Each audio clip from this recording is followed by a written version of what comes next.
Assalamualaikum warahmatullahi wabarakatuh. Saya Yudi Pramuko. Ya. Alhamdulillahirabbil alamin. Wassalatu wassalam. Bismillahirrahmanirrahim. Wassalatu wassalamu ala Rasulillah. Bab 45 halaman 358, mengunjungi orang baik, bermajlis, bergaul, dan meminta doa mereka serta mengunjungi tempat-tempat yang utama. Ya, Imam Nawawi membuka bahasannya dengan mengutip surah Al-Kahfi ayat 60 sampai 66. A'udzubillahi minasyaitonirrajim. Wa idz qala Musa lifatahu la abrahu hatta ablugha majma'al bahraini aw amdiya huquba. Terus kemudian qala lahu Musa hal attabi'uka ala an tu'allimani mimma 'ullimta rusyda. Dan ingatlah ketika Musa berkata kepada pembantunya, aku tidak akan berhenti berjalan sebelum sampai ke pertemuan dua laut, atau aku akan berjalan terus sampai bertahun-tahun. Hingga firman Allah, Musa berkata kepadanya, bolehkah aku mengikutimu agar engkau mengajarkan kepadaku ilmu yang benar yang telah diajarkan kepadamu untuk menjadi petunjuk. Dan kemudian surat Al-Kahfi 28, dan bersabarlah engkau Muhammad bersama orang-orang yang menyeru pada pagi dan senja hari dengan mengharap keridhaannya. Hadis pertama dari Anas radhiyallahu anhu, dia berkata, Abu Bakar berkata kepada Umar radhiyallahu anhu setelah wafatnya Rasulullah sallallahu alaihi wasallam, bawalah kami pergi ke tempat Ummu Aiman untuk mengunjunginya sebagaimana Rasulullah mengunjunginya. Ketika keduanya sampai di tempatnya, maka Ummu Aiman menangis, lalu keduanya bertanya, apakah yang menyebabkan kamu menangis? Tidakkah engkau tahu bahwa apa yang ada di sisi Allah itu lebih baik bagi Rasulullah sallallahu alaihi wasallam? Ummu Aiman menjawab, aku menangis bukan karena aku tidak tahu apa yang ada di sisi Allah itu lebih baik untuk Rasulullah sallallahu alaihi wasallam, tapi aku menangis karena wahyu kini telah terputus dari langit. Jawaban Ummu Aiman itu menggetarkan keduanya, yaitu Abu Bakar dan Umar, untuk menangis, lalu keduanya pun menangis bersama Ummu Aiman. Hadis riwayat Muslim. Hadis ini diriwayatkan oleh Imam Muslim dalam kitab keutamaan sahabat, bab keutamaan Ummu Aiman radhiyallahu anhu.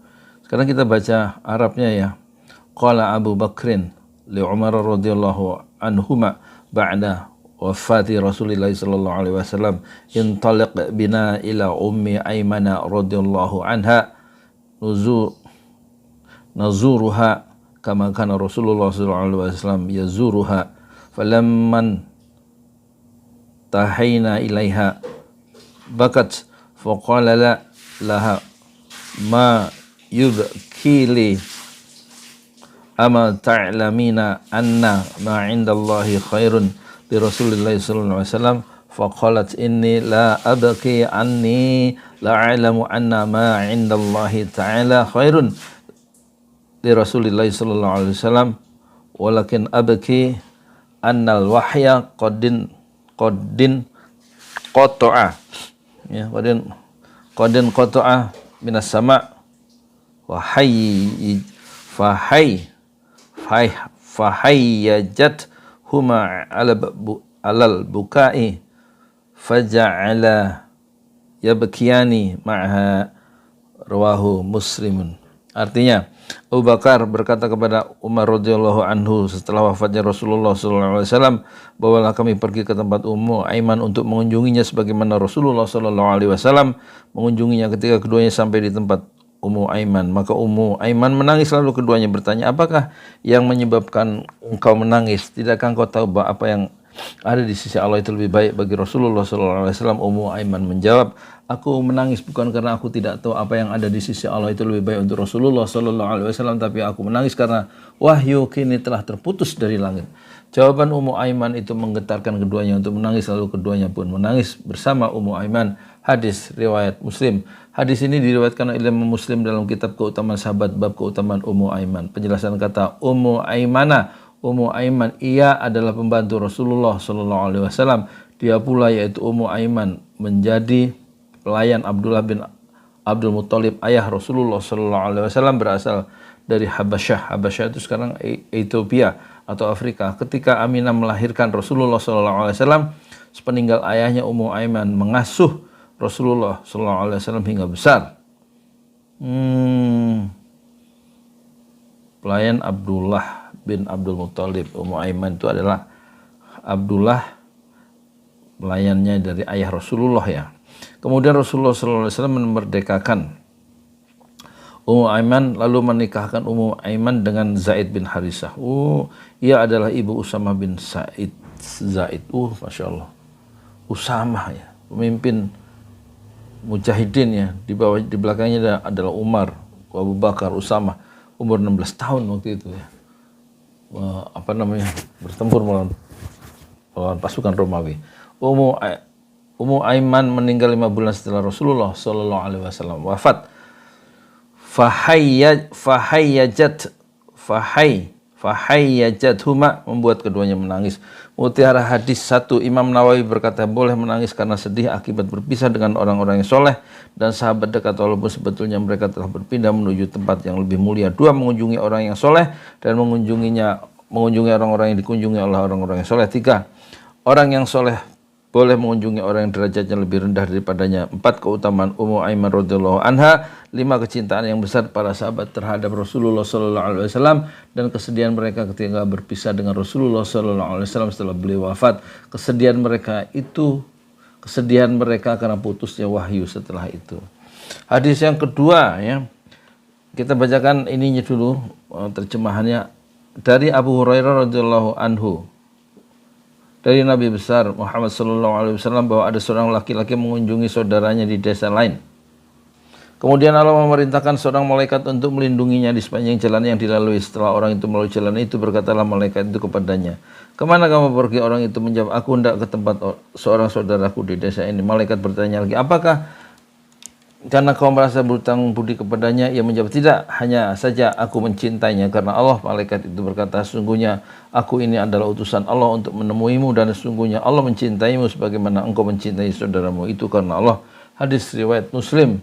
Kita baca hadisnya, Arabnya. Wa an Abi Hurairah radhiyallahu anhu anin Nabi sallallahu alaihi wasallam anna rajulan zara akhan lahu fi qaryatin ukhra fa arsadallahu ta'ala ala mada rajatihi malakan falamma ata alaihi qal aina turid qal uridu akhan li fi hadhihi al-qaryah qala hal laka alaihi min ni'matin tarubbuha alaihi qal la ghaira anni ahbabtuhu fillah ta'ala qala fa inni Rasulullahi ilaika bi anna Allah qad ahabbaka kama ahbabtahu fih. Rawahu Muslim. Dari Abu Hurairah radhiyallahu anhu dari Nabi besar Muhammad sallallahu alaihi wasallam bahwa ada seorang laki-laki mengunjungi saudaranya di desa lain. Kemudian Allah memerintahkan seorang malaikat untuk melindunginya di sepanjang jalan yang dilaluinya. Setelah orang itu melalui jalan itu, berkatalah malaikat itu kepadanya, "Kemana engkau pergi?" Orang itu menjawab, "Aku hendak ke tempat seorang saudaraku di desa ini." Malaikat bertanya lagi, Apakah karena kamu merasa berhutang budi kepadanya?" Ya. Dia menjawab, "Tidak, hanya saja aku mencintainya karena Allah." Malaikat itu berkata, "Sungguhnya aku ini adalah utusan Allah untuk menemuimu dan sungguhnya Allah mencintaimu sebagaimana engkau mencintai saudaramu itu karena Allah." Hadis riwayat Muslim. Hadis ini diriwayatkan oleh Imam Muslim dalam kitab kebajikan dan silaturahmi bab keutamaan mencintai karena Allah. Mutiara hadis 1 yang dimaksud dengan kecintaan kepada seorang hamba karena Allah adalah memohon kebaikan dan taufiknya. 2, begitu agungnya keutamaan mencintai karena Allah dan saling mengunjunginya. Hadis ketiga dari Abu Hurairah radhiyallahu anhu, ia berkata, Rasulullah sallallahu alaihi wasallam bersabda, "Barang siapa menyinggung orang sakit atau mengunjungi saudaranya karena Allah, maka malaikat penyeru berseru kepadanya, berbahagialah engkau dan besarlah pahalamu dan tinggallah engkau di surga." Hadis At-Tirmizi, riwayat At-Tirmizi. Menurutnya status hadis ini hasan, namun sebagian naskah berstatus gharib. Kita bacakan Arabnya. man 'ada maridan aw zara akhan lahu fillah nadahu munadin bi an tibta wa taba mamsyaka wa tabawata minal jannati manzilan. Rawahu Tirmidzi wa qala haditsun hasanun wa fi ba'din nuskhi gharibun. Hadis ini diriwayatkan oleh Imam At-Tirmidzi dalam kitab kebajikan dan silaturahmi bab mengunjungi saudara. Penjelasan kata tibtah, baguslah kamu, maksudnya bergembiralah kamu dengan pahala yang Allah berikan kepadamu atau suci dari segala dosa. Toba mamsyakah, begitu besar pahalamu. Mutiara hadis dianjurkan untuk menengok orang yang sakit dan mengunjungi sahabat karena Allah. Hadis yang keempat dari Abu Musa Al-Asy'ari bahwa Nabi Muhammad sallallahu alaihi wasallam bersabda, sungguhnya perumpamaan kawan yang baik dan kawan yang buruk adalah seperti penjual minyak misik dan peniup perapian. Pembawa minyak misik bisa jadi memberikan minyaknya kepadamu atau engkau membelinya atau engkau mencium baunya, sedangkan peniup perapian bisa jadi membakar pakaianmu atau engkau mencium bau tidak sedap selamanya. Innama masalul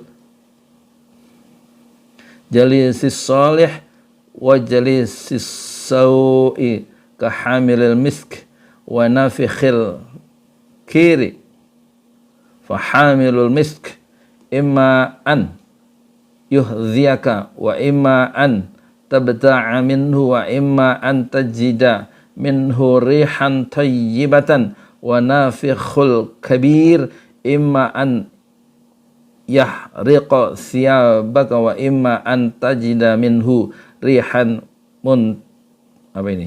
muntinatan. Muttafaqun alaih. Sungguhnya perumpamaan kawan yang baik dan kawan yang buruk adalah seperti penjual minyak misik dan peniup perapian. Pembawa minyak misik itu bisa jadi memberikan minyaknya kepadamu atau engkau membelinya atau engkau mencium baunya, sedangkan peniup perapian bisa jadi membakar pakaianmu dan engkau mencium bau yang tidak sedap darinya.